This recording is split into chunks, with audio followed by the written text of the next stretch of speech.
और आप ये देखें कि जिस शख्स ने इतने बड़े बड़े झूठ बोले, सफाकी से बोले, चालाकी से बोले, और वो इस किस्म के झूठ थे कि उन्होंने पाकिस्तान की सिक्योरिटी को, पाकिस्तान की जो एक बैरूनी ममालिक से ताल्लुकात थे उसको, पाकिस्तान की अंदरूनी स्टेबिलिटी को उसने दाव पे लगा दिया उन झूठों ने।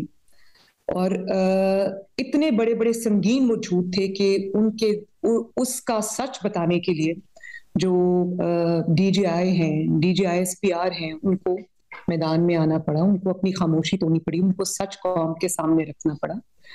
ये जो डीजीआईएस आए हैं इनके बारे में ये मशहूर है कि ये वो जो एक ग्लैमर ग्लिट्स तवज्जो से दूर रहते हैं और अपनी तस्वीर भी या अपनी वीडियो भी आने नहीं देते। तो एक ऐसे प्रोफेशनल शख्स को जब कौम के सामने आके सच बताना पड़ा तो आपको उससे हालात की संगीनी का इदराक होगा कि कितने झूठ इसने बोले हैं जिससे कौम को नुकसान हुआ है, मुल्क को नुकसान हुआ है। और फिर आप ये देखें कि जिनको ये कहता रहा कि मैं रात के अंधेरे में जिनके पांव पकड़ता है, दिन के उजाले में ये उनके गिरेबान पकड़ता है। और फिर जो मुलाकात इसने प्रेसिडेंसी में आरिफ अलवी साहब की मौजूदगी में की, उस मुलाकात का इसने मीर जाफर हैं, मीर सादिक हैं, ये जानवर हैं, ये ऐसे हैं, और उन्हीं से रात के अंधेरे में चुप करके मिलता है। और वो डीजीआईएसआई आके रिवील करते हैं, खबरें तो फैली हुई थी, लोगों को पता था इनकी मुलाकात हुई है, और लोगों को ये कोई और झांसे देता रहा, रात को छुप छुप के मिलता रहा। वो तो फिर भांडा तो फूट गया, इसने तो फिर भी आवाम को सच नहीं बताया, ना इसने अपनी पार्टी को सच बताया, ना इसने अपनी पार्टी के मेंबर्स को सच बताया। वो तो जब कौम के सामने सच आ गया तो इसके पास तो उन वो जो सच है उनका कोई जवाब नहीं है।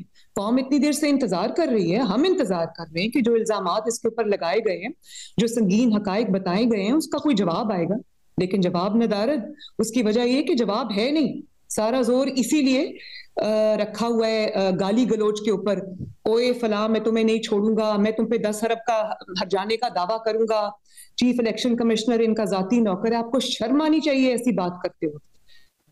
वो चीफ इलेक्शन कमीशन आपने लगाया है, और जब तक वो आपकी जो जराइम है उसको सामने नहीं लाया, उससे अच्छा चीफ इलेक्शन कमिश्नर कोई नहीं था। और आज जब उसने हकायक, उसने कोई कहानियां नहीं गढ़ी तुम्हारी तरह, कोई इकामा पर नाअहली नहीं हुई, आज उसने हकायक कौम के सामने रखे हैं कि तुमने ये चोरी की है, तुमने मनी लॉन्ड्रिंग की है, तुमने तोशा खाना का माल लूटा है, वो उसने कौम के सामने रखा। तुम कहते हो मैं 10 अरब का हर्जाना करूंगा, किस चीज का हर्जाना करोगे? हर्जाना करोगे वो जीत जाएगा, क्योंकि उसने सच्चाई लिखी है, उसने हकायक लिखे हैं, उसने सबूत दिए हैं उसके। और कहता है कि उससे 10 अरब रुपया लेकर हर्जाना मैं शौकत खानम को दे दूंगा। तो ये नहीं बताया कि जब मैं 10 अरब का हर्जाना लेके शौकत खानम को दे दूंगा तो उसके बाद वही हर्जाना मैं शौकत खानम से लेकर अपनी जेब में डाल दूंगा, क्योंकि आप यही करते आए। और फिर आप ये देखें कि इतनी संगीन नौयत की बात, एक शख्स जो अपने आप को जमहूरी लीडर कहता है, मैं उसको नहीं लीडर मानती, मैं उसको जमहूरी शख्स भी नहीं मानती, मैं उसको सियासतदान भी नहीं मानती। वो एक फॉरेन फंडेड फितना है, एक इंतशार के लिए पाकिस्तान में लॉन्च किया गया और उसके लिए पैसे दिए गए। तो वो शख्स जब जमहूरियत की बात करता है तो इंसान का सर शर्म से झुक जाता है। आप ये देखें कि जमहूरियत की बात करने वाला क्या बात कर रहा है। वो जब उसको अपनी हुकूमत जाती हुई नजर आई तो वो चीफ ऑफ आर्मी स्टाफ को ये कह रहा है कि आप मेरी हुकूमत को घर ना भेजें, आप मुझे घर ना भेजें, भले आप ताहयात एक्सटेंशन ले लें, हमें कोई एतराज नहीं, भले आप अनलिमिटेड टाइम के लिए एक्सटेंशन ले लें, हमें कोई एतराज नहीं। जिसको ये रात को या बंद कमरे में या बंद दरवाजे के पीछे ये कहता रहा कि आप एक्सटेंशन ले लें और ताहयात एक्सटेंशन ले लें, उसको अब ये कहता है ये गद्दार है, ये जानवर है, ये मीर सादिक है, ये मीर जाफर है। भाई इतनी कुर्सी से मोहब्बत और लालच मैंने किसी को नहीं देखी कि उसका सरापा झूठ हो, और पीछे से जब अंदर कमरों के अंदरूनी बातें जब खुले तो वो तो कोई और ही नक्शा पेश कर रही है बात। और फिर कहता है कि मुझे एस्टैब्लिशमेंट ने बताया था कि ये चोर। इस बात मेरा ख्याल है कि ये जो इन्होंने कहा कि मुझे एस्टेब्लिशमेंट ने ये बताया था कि ये चोर है, और ये सिर्फ इमरान ने बात नहीं की, ये बात कुछ सहाफियों ने भी की है कि हमें तो ये बताया गया था कि ये चोर है। और जब इमरान ने कहा कि मुझे एस्टेब्लिशमेंट ने बताया था ये चोर है, तो मेरा ये जाती ख्याल है कि इससे बड़ा सबूत नवाज शरीफ साहब की बेगुनाही का कोई और हो नहीं सकता, जो इमरान ने खुद कौम के सामने रख दिए। मेरा ख्याल है कि शौकत अजीज सदीकी साहब ने भी बहुत बड़े रेवलेशंस किए हैं, बहुत बड़े हकायक होशरुबा जिसको हकायक कहते हैं वो कौम के सामने रखे। अरशद मलिक मरहूम ने भी बहुत संगीन इंकशाफात किए कि किस तरह नवाज शरीफ साहब को मिली भगत के तहत सजाएं दी गई। लेकिन मैं समझती हूँ कि अरशद मलिक साहब हैं मरहूम, और जो शौकत अजीज सदीकी साहब है, इनके भी इंकशाफात से बड़ा इंकशाफ इमरान ने ये किया है कि नवाज शरीफ बेकसूर है और मुझे एस्टेब्लिशमेंट ने कहा था कि ये चोर है। तो वही एस्टेब्लिशमेंट ने आपको जो भी पर्ची लिख के दे दी, आपने वो कौम के सामने पढ़ के सुना दी। तभी जब आज मेरा अपील चल रही थी ये पनामा वाली इस्लामाबाद हाई कोर्ट में, तो जजेस बार बार रिपीटेडली सबूत मांगते रहे नैब से। तो कभी नैब को कोरोना हो गया था, कभी नैब वो कह रहे थे कि हमारा सेंस ऑफ टेस्ट और स्मेल चला गया है, कभी वो कहते थे कि जी हमें तकलीफ है, हमसे उठा नहीं जाता, और बार बार वो वकला को बदलते थे, और उसी आड़ में ये महीने महीने की जो डिले है वो एडजर्नमेंट्स जो है वो ले लेते थे। तो आज मुझे समझ आ रही है कि वो सबूत क्यों नहीं था। वो सबूत इसलिए नहीं था कि इनको पर्ची पे किसी ने लिख के दे दिया ये चोर है, ये पीछे ये वो शुरू हो गया। तो ऐसी बात नहीं है।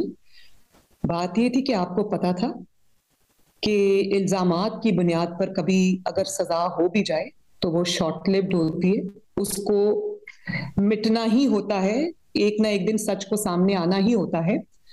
तो अगर आपको एस्टेब्लिशमेंट ने ये कहा था, तो जब आपसे सबूत मांगे गए अदालत में, तो आपको ये कह देना चाहिए था कि मेरे पास सबूत सिर्फ यही है कि क्योंकि मुझे एस्टेब्लिशमेंट ने कहा था तो मैंने कह दिया। आपके पास सबूत भी यही है कि मुझे एस्टेब्लिशमेंट ने कहा था कि ये चोर है, तो मैं अदालत में चला गया। अदालत में ये बातें नहीं चलती। अदालत में आपको सॉलिड एविडेंस चाहिए होता है, प्रूफ चाहिए होता है, आपको जो इररिफ्यूटेबल एविडेंस चाहिए होता है। इसीलिए कोई बनाया गया मुकदमा अदालत में टिक नहीं सका एक पेज के बावजूद। तो ऐसी भी बात नहीं है कि आपको एस्टेब्लिशमेंट ने कह दिया कि ये चोर है और आपने चुप करके मान लिया। आपको पता था कि आप झूठ बोल रहे हैं, आपको पता था कि आप बहतानबाजी कर रहे हैं, आपको पता था कि आप एक ऐसे शख्स पे जिसने कुछ नहीं किया, कोई चोरी नहीं की, कोई कुछ नहीं किया, आप उसके खिलाफ साजिश रचा रहे। उस साजिश का सबसे बड़ा मोहरा आप थे, क्योंकि बशीर मेमन को एस्टेब्लिशमेंट ने बुला के अपने ऑफिस में, प्राइम मिनिस्टर्स ऑफिस में नहीं कहा कि आप मेरे मुखालिफिन को पकड़ लो, और जो चेयरमैन नैब थे उस वक्त के, उनको उनकी वीडियो दिखाकर ब्लैकमेल नहीं किया एस्टेब्लिशमेंट ने, आपने किया था वो, क्योंकि आपको पता था कि आपका जो ओपोनेंट है वो बेकसूर है। आपने उसको चोर साबित करने के लिए आपको और किस्म के हथकंडों की जरूरत है, जिसमें किसी को किसी की वीडियो दिखाना। वो तैयबा गुल को आपने रखा प्राइम मिनिस्टर हाउस में 1 महीना, एस्टेब्लिशमेंट ने नहीं रखा। और फिर देखिए, बात यह है कि आप ही के सामने शौकत अजीज सदीकी साहब ने इंकशाफात किए, आप ही के सामने अरशद मलिक ने इंकशाफात किए। आप में तब भी इतनी इखलाकी जुर्रत नहीं थी कि कौम से आके माफी मांगते, नवाज शरीफ से आप आके माफी मांगते। आज उसके जब आपकी बनाए हुए झूठे केसेस जब जमीन बोस हो रहे हैं, तो आप कहते हैं कि उसको एनआरओ मिल रहा है। आपको शर्म नहीं आती है बात करते वक्त? कौन सा एनआरओ? एनआरओ नहीं मिल रहा नवाज शरीफ को। आपके झूठों की कलई खुल रही है, आपकी साजिशों का जो ताना बाना, जो जाल आपने बुना था, वो अपनी अंजाम को पहुंच रहा है। आपका वक्त खत्म हो चुका है, और ये सच अब कौम के सामने आएंगे। और अभी तो टिप ऑफ द आइसबर्ग है, अभी बहुत मजीद सच जो है वो कौम के सामने आएंगे। और डरपोक इतने हो, आज तुम नवाज शरीफ को चैलेंज कर रहे थे कि जहां से मैं इलेक्शन लड़ूं, तुम इलेक्शन लड़ो आके वहां से, मैं तुम्हें हराऊंगा। तुम तो तब नवाज शरीफ को नहीं हरा सके 2018 में जब आरटीएस को बंद करना पड़ा, नवाज शरीफ की पार्टी को तुमने तोड़ने की कोशिश की और उस वक्त तुम उनके साथ मिलके खड़े थे। तुमने नवाज शरीफ के जो लोग हैं, जो विनिंग इलेक्टेबल्स जो थे, तुमने वो एक एक करके उनको डरा के धमका के उनको पार्टी टिकट या तो उनसे वापस लिया या उनको चुन चुन के डिस्क्वालीफाई किया। नवाज शरीफ साहब की बेटी को तुमने जेल में डाला, नवाज शरीफ साहब को तुमने इलेक्टोरल फील्ड से बाहर किया और उसके बाद भी तुम नहीं जीत सके तो तुम्हें आरटीएस बंद करना पड़ा और इसके जिम्मेदार तुम हो इसलिए कि तुम सबसे बड़े उसके बेनिफिशियरी हो।